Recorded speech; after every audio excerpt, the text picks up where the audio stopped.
Good evening and welcome to Real Talk with Sean, everybody. Today I will be speaking with Vidya. I have the pleasure of speaking with Vidya, who was adopted by a white family.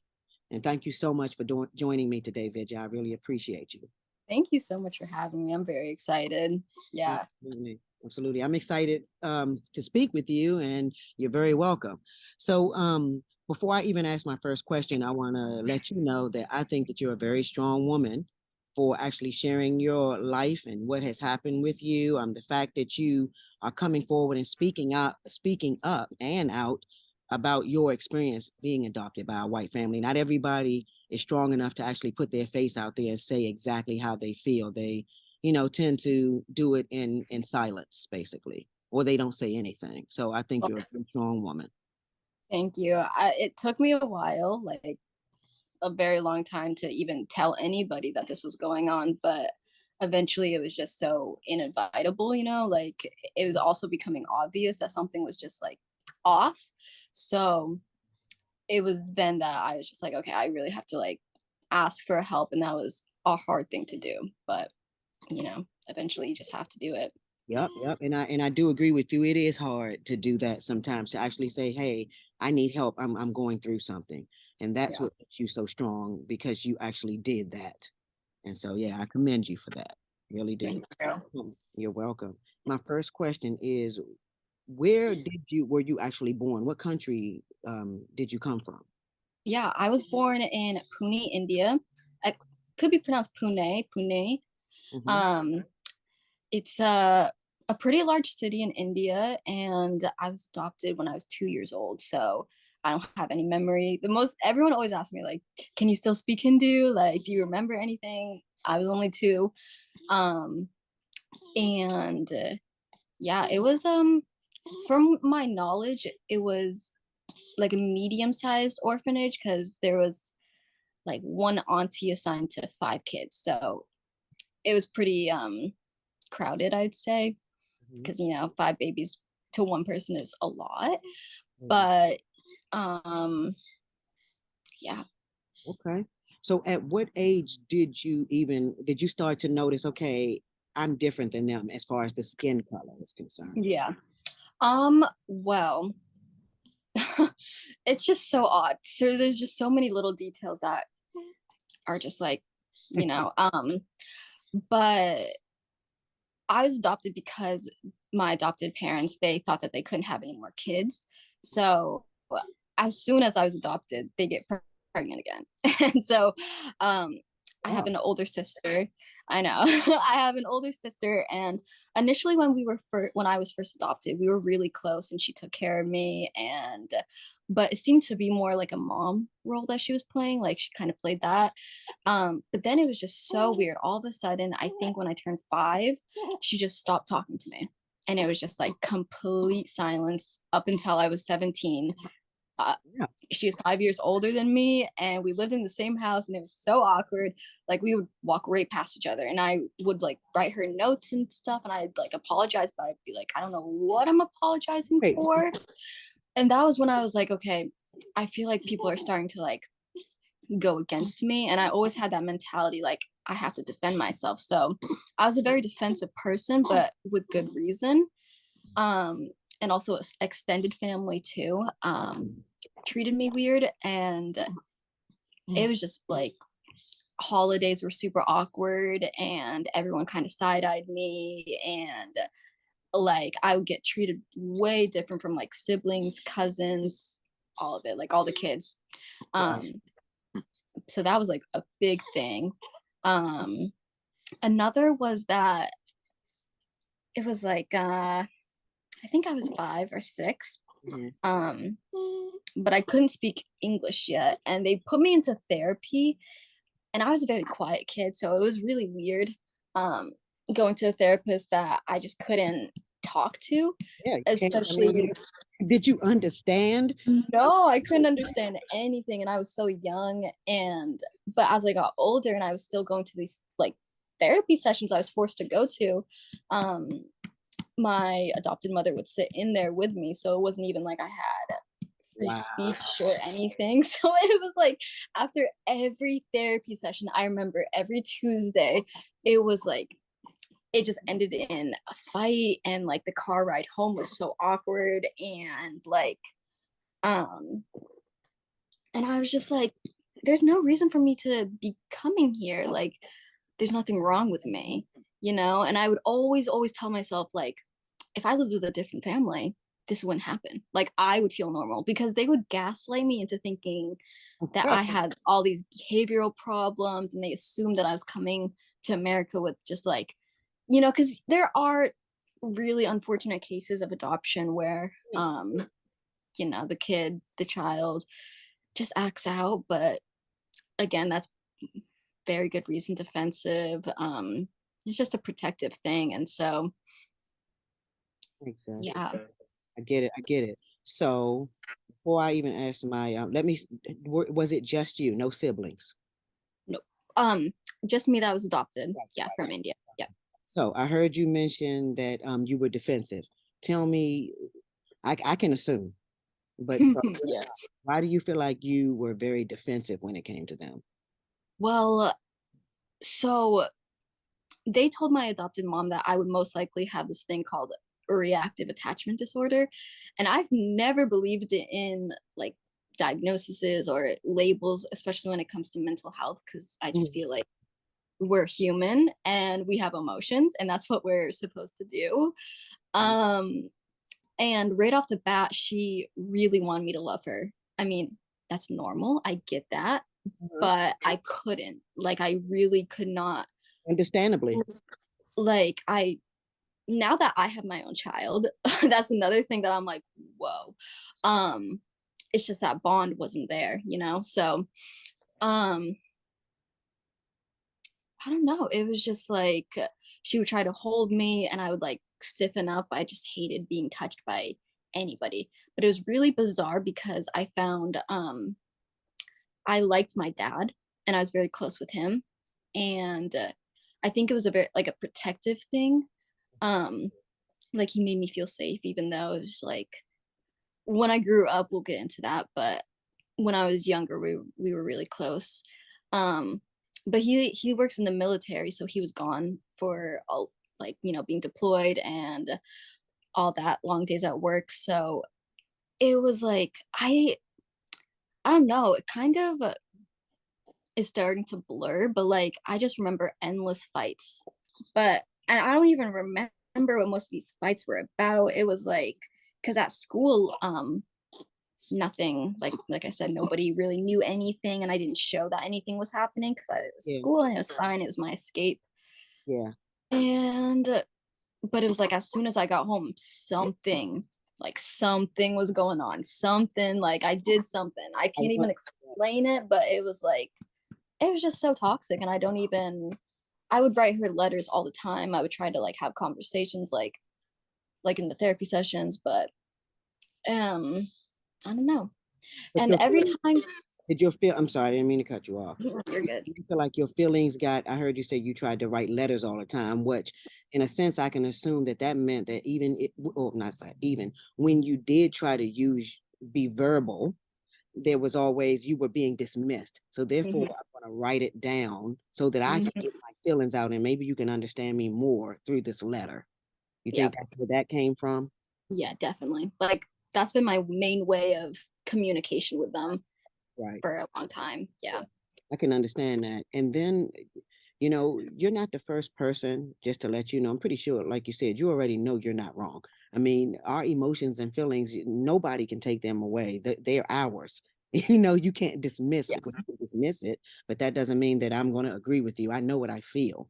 Um, that reactive detachment disorder, I've heard that a lot from adoptees, and Yeah. I'm not putting everybody in a basket, anyone, but I'm just speaking about the situations that I've encountered with adoptees by meaning African American or Black from, Mhm. and they all have to go to therapy, and they all have reactive detachment disorder. That's not true. It's not true. No, No. because as soon as I left that environment at 17, it was like a complete switch. Like I felt fine. I was like, happy that they kicked me out. I was like, this is my new fresh start. I was a senior in high school when they kicked me out. So I was like, I can finally do cheering like I always wanted to. I can like hang out with friends after school and I can do sports and like all this stuff. It was just like a breath of fresh air. Exactly. Like you said, it was a new start and you actually felt free. Yeah. Free to Yeah. actually be who you really are. Not what they're trying to make you be or the image that they feel is the best image for you. I Yeah. definitely get that. Now, at this time, I mean, you were young. When did you, like you said, you realize that, okay, something's different about me as far as skin color is concerned, because you're a child. That's all we'll know is why do you look like this and I look like this. But were you ever explained, and how was it explained to you that you were adopted and from a different country with a whole different culture? Yeah, that's a great question because I don't think I was ever like sat down formally and like told like, "Hey, you're adopted. This is what happened." None of that happened. It was all very like hush, and I was not allowed to talk about my biological mother. That too. I hear that Like a I lot. was, yeah, it's so sad. Like Yes. it, because obviously you're curious about who birthed you and like why they put you up and all these questions. But yeah, they never like told me, you know, and even now, like I've had to contact them a couple times recently, and it's like the same thing. I can't help but like go back and revert into like kind of being defensive and argumentative, but like we're both adults now, so but I'll be they try to refer themselves as like my parents to me, and I'm like, you guys are not my parents. I'm sorry, but I don't claim that. And yeah, it was all like, I don't know, Sure. because I grew up in a very small town. Um, Hear that and a so lot too. For some reason, I'm getting like a lot of points that are the same from several conversations I've had. Small towns where everybody looks at this family who has adopted this Indian or Black child, and they're that's the what it was. saviors of these Yeah. kids. Um, and my problem with it is, and I'm going to assume this, and I'm pretty sure that I'm right. No one ever, you come from a different country that has a whole nother culture. And although you're American because you were adopted, into America, you're Indian with a whole Yeah. nother culture. And to me, in my opinion, when you really love someone, you incorporate that piece of them. Because when she looks in the mirror, she looks like these people. That is who she really is, a strong Yeah. Indian woman. And so I believe that if they really can truly say they loved you, they wouldn't look at it from their perspective and what they want. They would look at this young lady when she goes out into the world, she looks like an Indian. So, we need to learn some of their culture and incorporate that in her life. Yeah. Did they do that at all? No. And it's really funny because I remember one time they took a Chinese cooking class Oh and I thought wow. it was so bizarre because I was like, why don't you guys take an Indian cooking class? And it was just like it was the most bizarre thing ever. But I do remember, I will say I'll add this, I had one cousin um who was a few years older than me, and he did try and make a tradition to come and pick me up and go grocery shopping and cook it like a nice Indian meal. And he was like my favorite cousin. I commend you, whoever you are. I really commend Yeah, you because that is important. And to me, you, the guy, well, your cousin, it could have been a girl. Was it a girl or guy? it was a guy. Yeah, Okay, he, noticed that this isn't right. Like, I yep. mean, she needs to know a piece of herself to give you a real sense of belonging. And that's not to say, because I know a lot of them will say that you're ungrateful because we did this and we rescued you. Mhm. That's not true. I'm grateful that you may have taken me from a bad situation. Maybe. I mean, you were a baby. You It really, is so crazy you say that because like the amount of like you're so lucky we adopted you. If we didn't adopt you, you'd be like in a sex factory. You'd be a slave right now. You would be probably married and kids. And I'm like, well, I mean, thank you. exactly, I exactly. get it. I am grateful for that, but It's Yeah, I sad. get it. Yeah, I'm grateful for that, but not, don't guilt trip me into, let me be grateful, and Mhm. give me something to be grateful for. Now, so I heard you say that, you felt like you were different, when it came to the family and the extended family. Give me, maybe a couple of examples of things that they did that validate you feeling like that. Mm. Yeah, well, I wasn't allowed to have any friends over or go to other friends' houses. Um, and all the other kids were allowed to. I was very isolated, like like I said, very small town, so it was like literally 2 minutes down the road to school and then back. And that was my life for until I got up to high school, middle school. Um, and it was just like I wasn't allowed to do certain things. Once my little sister was born, she got that like princess treatment all the way. Like it was, and so she's allowed to do all these things, have a cell phone, have people over, like literally do whatever she wants. And then there's me, and I would ask, oh, okay, can I cook this? No. But then Izzy can cook a whole 5 course meal for everyone. And she's 3 years younger than me. And it was just little things like that. um I was always told that like, and this is kind of dark, but have you seen the movie Orphan? Yes, I have. I They like to keep compared it me to real. her. So I don't, tell it all. I like to keep it real. It is exactly what it is. This is what happened. It was like, I don't even, we were watching that movie one night and she compared me to her. And I remember like I was so upset. I was like crying for days because I was like, I'm nothing like that movie, like at all. I'm so quiet. And I don't know. It was just the fact that we argued because I couldn't love her the way a biological daughter can. And I think that was really the root of it. And her always going back to the reactive attachment thing. And I would always say, like, I don't have that. And she would bring me to a lot of like mental health specialists and like, I don't know, try to diagnose me with a bunch of things. And it gets like pretty deep. Like, my life is a rabbit hole if you think about it. Cause she would like, I don't know. Have you heard of Munchausen's I haven't. disease? No, I haven't. It's where an individual likes the attention basically of projecting their mental illness onto someone else. Yeah. So for example, my little sister, she genuinely believes she is chronically ill and Right. she's not. Right. And I can give examples to justify that she's not actually. Um but she, I don't know. I think it was just like a random day she started feeling sick, and then it was just forever she was sick. And so they took her to doctors, of course, but no doctor could find what was wrong. And like it was one day she was super active and running around, and then the next day she's in a wheelchair and she's like she's parking in handicap and just weird things like that.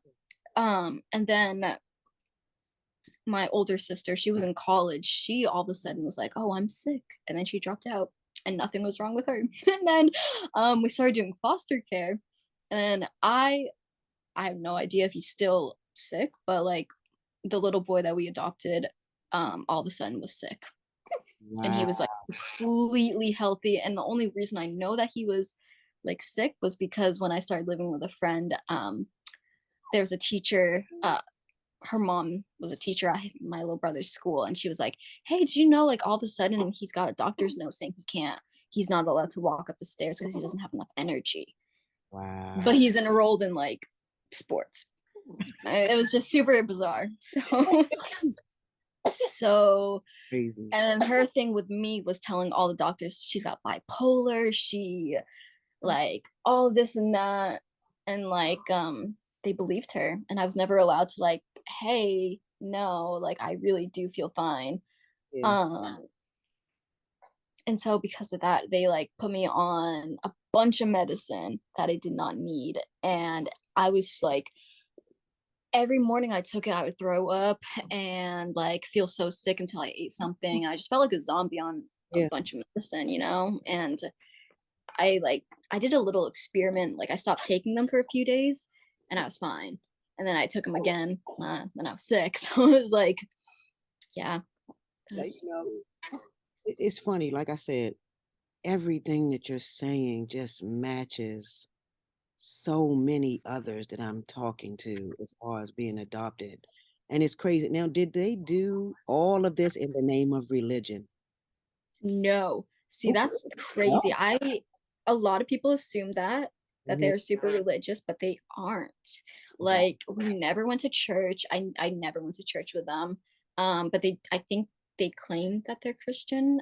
And I think my adopted mom went to church when she was younger, but I no, did not it do it. was all just for like, I don't even know what to call it because it wasn't like she had any friends, Wow. but just like she had 4 other sisters, so they all hung out with each other. And I think it was like a little popularity contest amongst themselves and like their kids, and like they're always doing that. I have no idea, but You were the sacrificial lamb in all of this. You know, yeah, yeah. it really is. Now, okay, did you ever feel? I'm glad that from what I hear you didn't, but I'm pretty sure there may have been a time because you were young. Did you ever feel like you were the problem? Like, what's wrong with me? Yes. Yeah, absolutely. I would always constantly question myself, and I would always apologize, and I'd be like, "Can we start over? Like I promise I'll do better." And it was like to the point where I'm micromanaging my like every like behavior, and anytime I like slipped up and I don't even know like I would get food without asking. That would be like a behavior. And that would be like 3 step backs, And so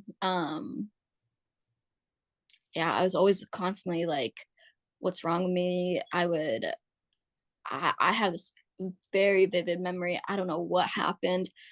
But I was in like timeout in the mudroom, but they just left me in there. And she was like, she was like, I don't know the wording or anything, but I had to stay in the mudroom. And everyone was giving me the silent treatment. She told everyone to stop talking to me. And I was sitting in the dark mudroom and I'm like, oh, I hate myself. I hate myself. I hate myself. Like, I'm going Oh to get better. no. I'm going to do better. Like, I will do better, but I hate myself. And it was just like so deep because but I didn't know what was wrong with me.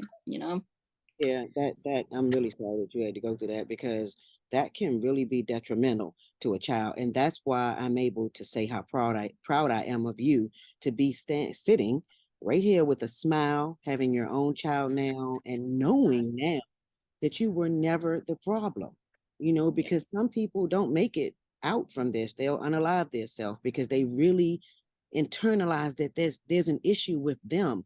And a lot of people I talk to still battle with that. It's an ongoing thing of feeling you're loving yourself and having self-worth. So, Mhm. I will definitely, like I said, I'm going to say it a million times how much I'm proud of you for being Thank you. able to speak about it and be here right now. So Thank how you. what has this done to you as far as adoption? Does it make you look at adoption in a negative light? Oh, no. No, I don't. I think well, when I posted that TikTok, going through the comments, it's way too common of white people adopting minorities and using them. Um, and so I feel like I always felt like, yeah, Earth, that I'm here for a reason. And I was like, there's no reason my purpose is to be affiliated with this white family. Like that's not possible. And I was like, maybe I'm adopted to help other adoptees and to connect with them. And so I definitely eventually want to, I don't even know how. I'm in LA now, so I'm sure that there's a lot of programs that I could help with. But just like, I feel like I want to educate on how adoption should be because there's a lot of positive stories, but there's also a lot of negative stories. So it's like, and like how to thoroughly I guess, approve of the adopted, like the parents that are adopting, and like how are we, they should be going through like mental checks and just like more steps, especially with international adoptions, because I know mine, it was pretty straight up. It was just expensive. Yeah. Um, it was really just like they didn't even go to India themselves to pick me up. So Oh, it was wow. yeah, they had a social worker come pick me up and then fly me out, and then they met them. So they didn't even see like who was adopting me. So they didn't, wow.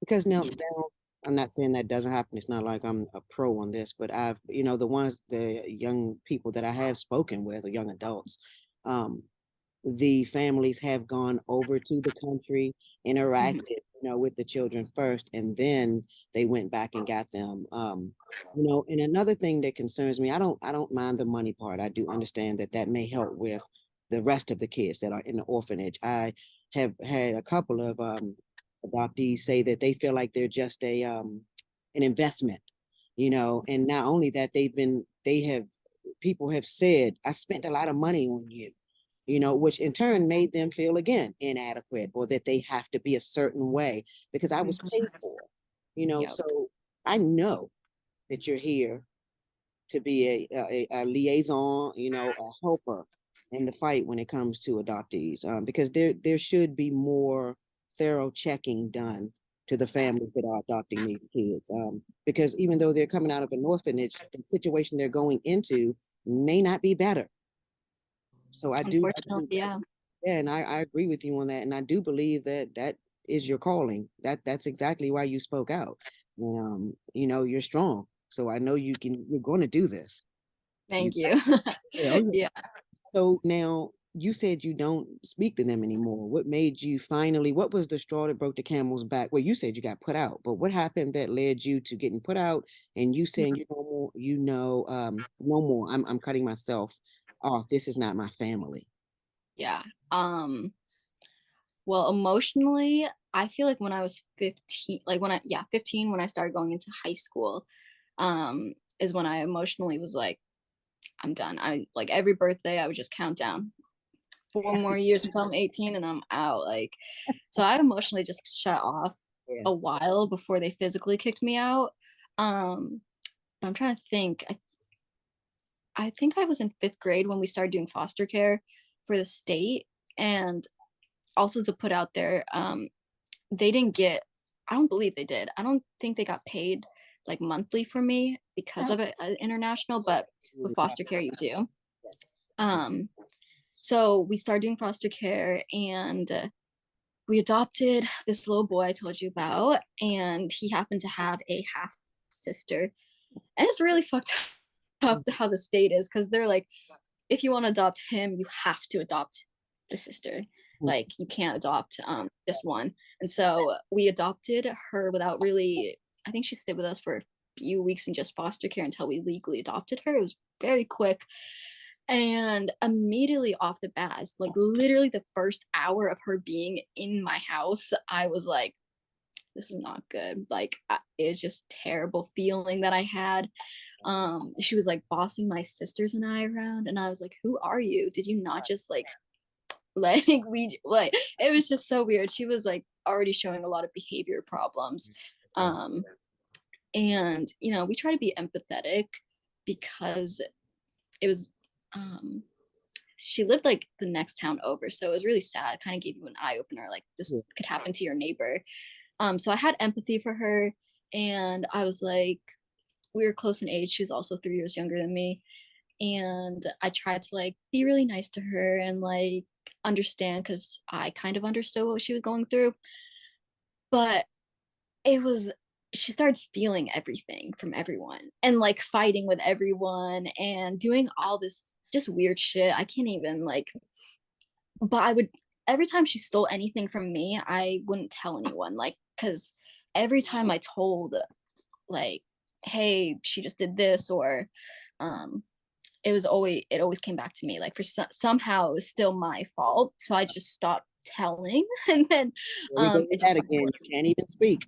Yeah. Yeah, yeah. It was like um yeah, so eventually she started like stealing money, and we kept all the money because they all the kids would get allowance, and I did not get allowance, and I did not know where the safe was. I did not know where the key was. But for some reason She did. I couldn't tell you. I think, and this is just intuition because I don't actually know, but my little sister, to give you more context, my adopted parents have two biological kids and then three adopted. Okay. Um, so everyone else knew where the key was except for me. And so gradually more and more money is going missing. And I remember waking up, or actually no, it was freshman year.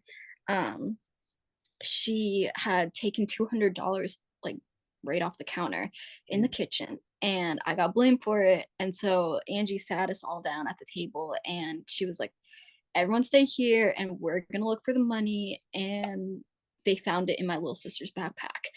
And then they came to me and they're like, why would you steal the money? Like, you took it off the counter and Oh, then you put it in her backpack, you're trying to set her up. And I'm like, what? Maybe she actually took the money, like it's in her backpack.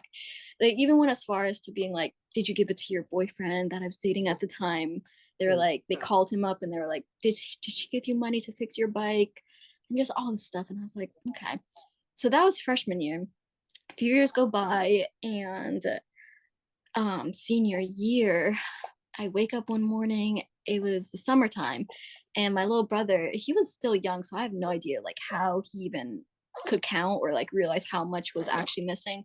But he goes, hey, I'm missing $5. And I was like, shit, like I'm gonna get blamed for that. Okay, here we go. It's gonna be one of those right, days. right.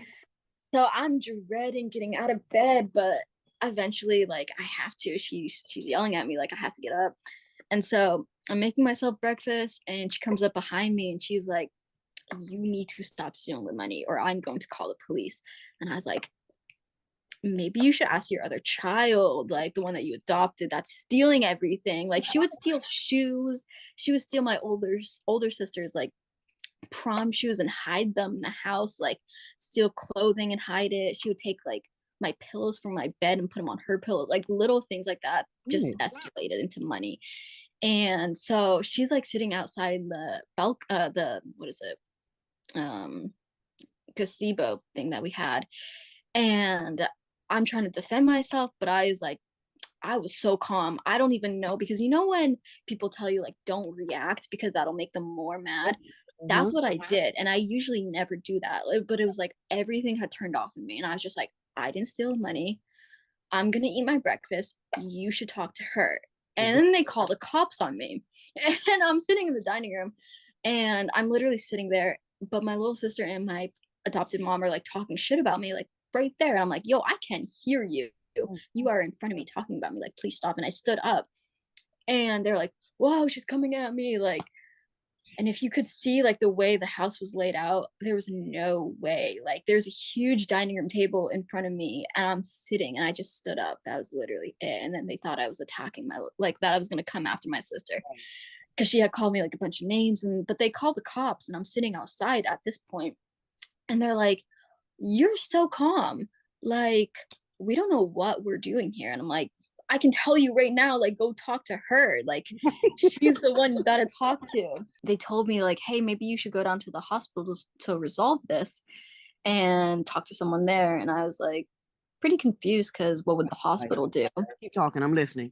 All right. And yeah, so and she drove me down to the hospital and basically just dropped me off, and she was like, yeah, she can't come back, like figure out what you guys want to do with her, but we'll pack up her stuff. And like, and they just left me, and I am now in the hospital in the psych ward, and I'm in this random room with other people. Like, it was just so awkward. And so the doctor and like all these social workers, they just don't know what to do with me, and they're like, trying to talk to me like, what happened? And I'm telling them, and they're like, everyone's confused. And I'm just like, yeah, this is my life. So they were all on my side. They were all really accommodating and really helpful, and they were quick with it. So I ended up staying in this like teen crisis house or whatever.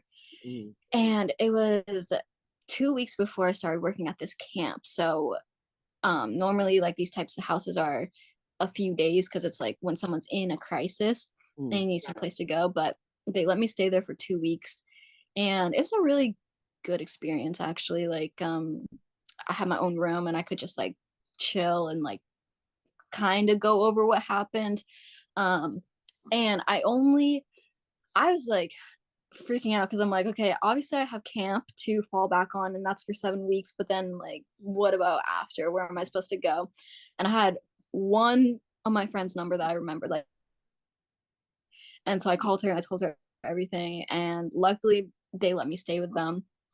Um, but then it gets a little even more. Uh, it was like, so I mentioned that she has four other siblings, sisters, and I don't know what happened, but everything was going really good when I was staying with my friend. Mhm. Um, and just like I said, like I knew I would be perfectly fine living with another family and that it wasn't me. Right. But I was still 17 at the time, so she was still like trying to control me, even Right. though they Of kicked course. me out and I was Yeah. like still a minor. And Yeah. so I tried getting emancipated. I tried that process, but she didn't show up to the mediation and she like lied to them and stuff. And she told them like about all the medicine I was on, even though I stopped taking it. And yeah, so I was like, you know what, this is just waste my time. My birthday's coming up anyways. And then we dropped the case. Okay. Um, and then like it's just so confusing because it's still very blurry of like Yeah. what even happened. Nobody actually knows. But all of a sudden, my friend's mom sat me down and she was like, you have to go. Like, I am kicking you out. Okay. Your mom and your aunt will be here in the morning to pick you up, but yeah, you gotta go. And I was like, why? And I Yeah. was having the craziest panic attack. Like my anxiety was through the roof. Like I couldn't feel my lip because I was hyperventilating. Yeah. I was like, you got me out of that and now I'm going back in. Like, what does that mean? Right. I think, and this is just like what my gut tells me, I think my adopted mom was having beef with my friend's mom. Mhm. And because, she bought me a phone, I was on their phone plan, like I was doing sports and normal. Like I was actually normal. I was a normal Living. senior. Yeah. Right. And she did not like that. So she was like, so I started, I, the aunt that picked me up, she is an interesting person to say the least. It runs in the family, it Uh-huh. really does. And so that's another thing that I'm like, and it just has come with growth and this healing journey of like seeing my adopted parents' inner child Yeah. and like rooting it back to like why are they the way they are, and like part of me has compassion, but then part of me is like, well, if I can have that awareness of like, then they should too. So I'm like, Absolutely. whatever. Absolutely. And so I my aunt wanted me to live with her, but her house is literally disgusting. She has so many just like mental Yeah. things going on with her that she was projecting it all onto me. I Okay. could not take it. And so, every single family has that one distant aunt that is just like, you know what, I'm done with this. And Right. so she reached out to me and she was like, I want you to stay with me. And I was like, done, because she was like normal, she was cool, she was clean, her house was like, I had my own room. Right. And yeah, and that so I started living with her. And I remember her husband like had to go sneak over to my other aunt's house to get my stuff because she wouldn't let me take my stuff. She was like, no, you're living with me. And then my other aunt is like, no, she's living with me. And so it was like a whole Now like they're fighting over. literally fighting over me. Right. And but I'm like, I want to stay with her. She's normal, she's clean, Yeah. she's like, and yeah, so it was like it was all going pretty good for a few months. Like I think 2 months I stayed with her. Mm. And like as for school, they were pretty good. Pretty much all my teachers knew what was going on. Okay. And it was weird because my principal was on my adopted mom's side for some reason, and he was like completely new to the school program. So I was like, shouldn't you like believe your students? But Yeah. randomly, my aunt she worked at the hospital, so she would work late, but I had like play practice that I would go to, so like the timing would work out. But I don't know, this day we didn't have practice, and there was this boy that I was like friends with, I was talking to, And he's like, yeah, you can just like, we can hang out after school until your aunt can pick you up or whatever, because she lived in a completely different town, and like the school was still letting me come to school.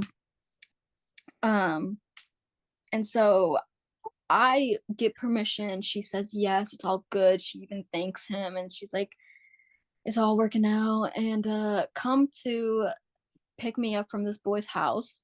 I'm trying to describe to her where the house is. Uh, 3 minute or 3 houses off of the main road. Like you can see his house from the main road, and there's a huge car wash in front of the house. So I was like, it's literally, you drive past it every day to pick me up. Just turn on that road and I'll be outside. Like it's literally fine. And she's like, I don't know what it is. Like I don't know where it is. I don't know what you're talking about. All this thing. She's turning into a huge thing, and I'm like, girl, 3 houses down. Like, and then she's like, well, can he drop you off?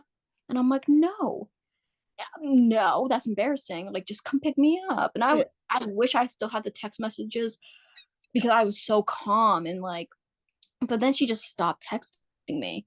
And I'm like, this is getting too much, because I'm at his house and like, I don't want to be here anymore. Right. So I called my other friend, and she was like, yeah, come, like, I'll come pick you up. And yeah, so like I did, and then we go to school the next day, and my aunt like still isn't talking to me. Like she just decided to not pick me up. And I tell the school, I'm Wow. like, I don't know what I'm actually supposed to do now, because she's not answering, and I'm technically living there. Yeah. And they called her, and they were like, okay, she said that she would pick you up tonight after school. Mind you, school gets out at 3. She picked me up at 7 p.m. I was like, this is so weird. And all because she like couldn't comprehend where to go to pick me up, even though I told her and sent her the exact address. Yeah. And so then in the car ride, I knew it was going to happen. I knew she was going to tell me that I had to go, and I was just expecting it. And so she kicked me out. She flat out said, you can't stay here anymore. And she's calling all these homeless shelters. She's like, I have a very disobedient Oh, child, wow. 17-year-old, and she needs to go. And then she's on the phone with my adopted mom, and they're literally laughing about it, and I could hear them. And I, yeah, I called my friend again, the one that I had stayed with Mm. for the night. And I'm so sorry. That's all right. She was at her stepdad's house that weekend, and I had never met them. And so she said that I could go over there, and my aunt dropped me off, and that was the last I saw them. So And your that was aunt, that. she just dropped you off. First of all, you didn't do anything for her to say you were being this disobedient child. She just didn't want to be bothered anymore, or Yeah, her basically. sister had got to her, whatever the case may be. But that does not make any sense whatsoever. So now you're with this friend, and what happened? And you never spoke with her again, ever? Never spoke to them ever again. I never texted them. They never checked in on me. All the aunts, like literally everybody, I have not talked to since I was 17. Now, not the adopted mother, not her either. A few times when I needed like they kept all my adoption paperwork. That's Yeah, another thing that is yeah, like yeah. really fucking with me, because like that paperwork is so precious. It Like is. you need a naturalization certificate, like you need, especially with international Yeah, absolutely. adoption, like if I got pulled over on the side of the road or whatever, I'm technically supposed to carry, I think it's a naturalization certificate just to prove my citizenship.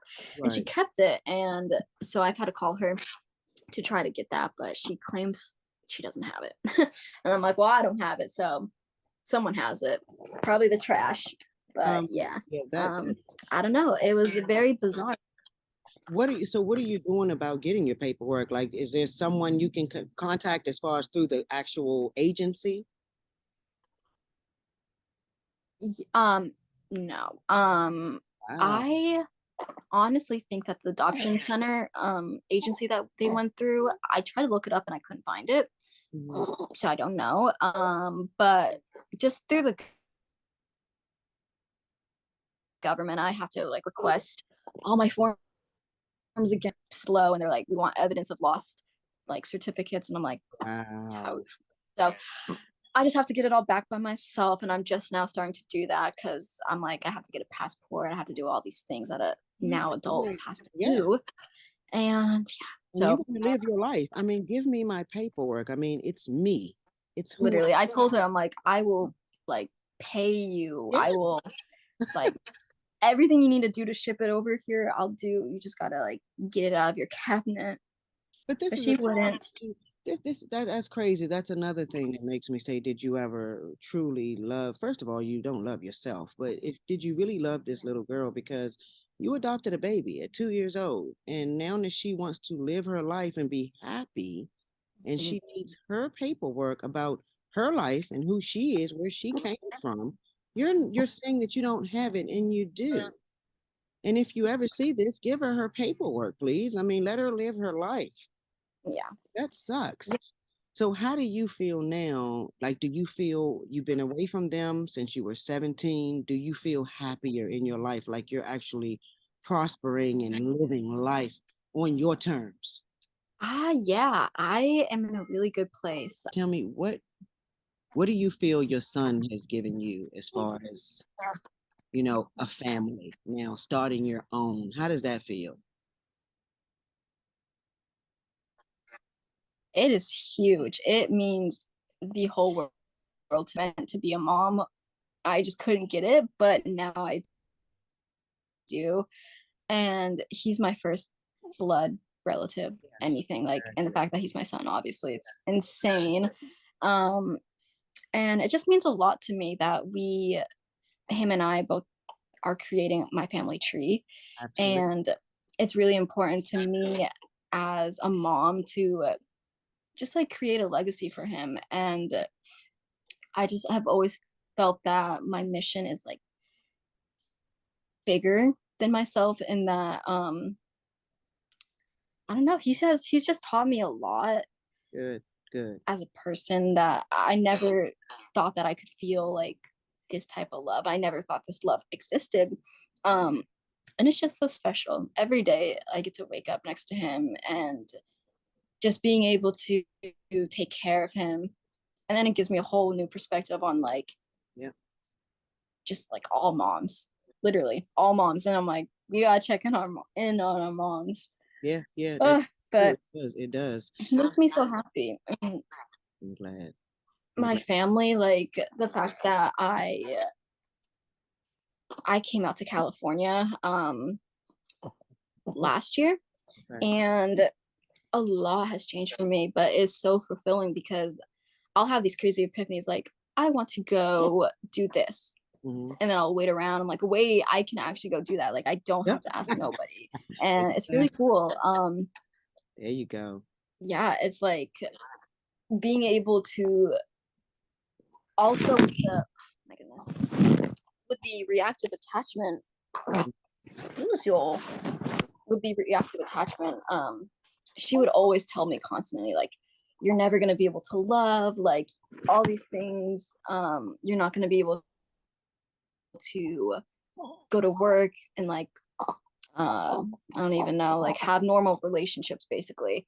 And I was like, I always Wow. questioned her, and I, started to believe it, because I was like, damn, I mean, I can't love you, so maybe she is right. But then Right. like I'm I met not my boyfriend, and then this, I but I met can't my love you. child, and I'm like, I'm absolutely capable of love, and like I love love. And oh, it's okay.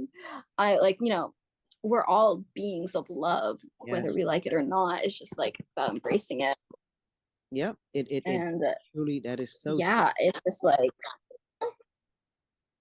yeah, it's so special. And like, he's gonna be like, my son is gonna be my life forever, and I don't have Yep. to question possible, which is really cool, because everything that I wasn't able to do, like, this kid is gonna get the best childhood ever. Like, we're gonna do so many things. We're gonna travel, and yeah, he's like, it's just really rewarding. It is. It is. And And knowing that I did it myself, yeah, knowing that I did this myself, and like I didn't need anyone really. I mean, I had help. I definitely had a good few mentors help me through like college and little, things like that that a mom should help you with. mhm, I have had amazing spirit moms, and so they've taught me a lot. And And yeah. that's the key. That's the key. And that also goes to show that there are good people out here that will step up and help. Mhm. You know, when they see a anyone, but you know, in particular us as being older, a younger person that wants better, that shows that they actually, you know, need the help. They want to do it, but they just need the help and guidance. So I commend those that did step up and help you in those times that you needed it. And I know Yeah. that son, It's, and I know that your son has given you a another, you already know your purpose because you definitely seem like you have it together where you know that you're more than what they wanted you to be or tried to make you, you know, and just but your son has given you another perspective on life, and that's so deep and so big. Yeah. Now, tell me for anyone that may be looking that could help point you in the right direction. I heard you say that you know, and I do believe that you have a purpose to tell your story and help others because you're speaking from experience. And it's not like someone that's going out there like me. You know, I can go out there and help, but you actually felt it and been through it. So for anybody that may be watching or that may see this, tell everybody what you want to do. What path do you want to take? Do you know that yet? no, I can't put like my finger on it because there's so many things. Yeah. I want to write a book. I've already started that. So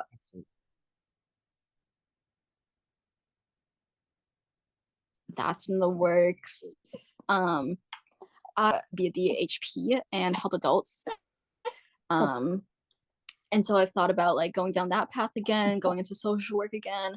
But I also don't want to like work under anybody, you know? Right. So I get that. I'm just really trying to figure it out. I really don't know. And I'm new to California, so I don't know. I really gotta do my research and like, but TikTok is such a cool app where everybody's connected and like people have mixed emotions about how open people are on that app, but I think that's what we need as a society, just like Yeah.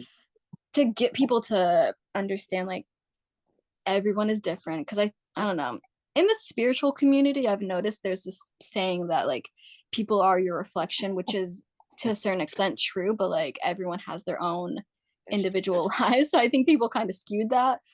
And true. so it's just like a really good way to see everyone's different experiences. And so I think um this year a goal of mine is to really put my all into social media and to really dedicate like my followers, like letting them know me in a different way. Because I started my page on just like tarot readings. Like I just started doing tarot readings and then that did well. But then I want people to like see who I am, especially if I do put out a book.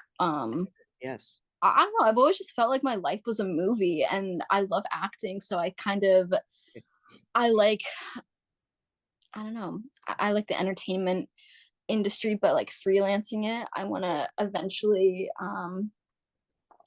I put out art here and there. Like I paint and draw. So I have a few pieces that I've sold. So I want to expand on that and like put my message through my artwork. Um, yeah. Tell everybody, y'all, before she gives me this, follow her. It's a positive woman. She's been through some things and made it through, you know, and that doesn't mean she's not going to go through other things because that's just life. But she's doing it, you all. She's positive and she's still here. And we know a lot of people off their self going through some things that she's gone through. Follow her, support her, watch this young lady grow over time. Tell everybody where they can follow you. What's your social media information? Yeah, thank you, everyone. You can follow my TikTok. It's Vidya Grace 444. And then my Instagram. I just made a new Instagram.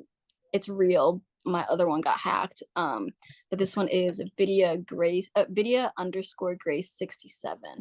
Okay. Do me a favor, spell that phonetically so that for the people that don't know how to spell it. Yeah, my Vidya is Vidya, and my last name is Gilley. Okay. All right. Got it. Got it. Now I got one last question for you before I let you go. Will you promise to always spread peace and love in this world? Absolutely. I promise that is my only purpose, So to spread our light and just be real.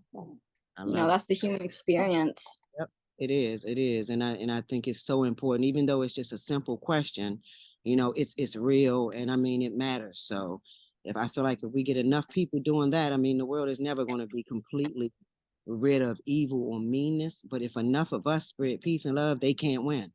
Yeah, I always say light always wins. Like the darkness will not.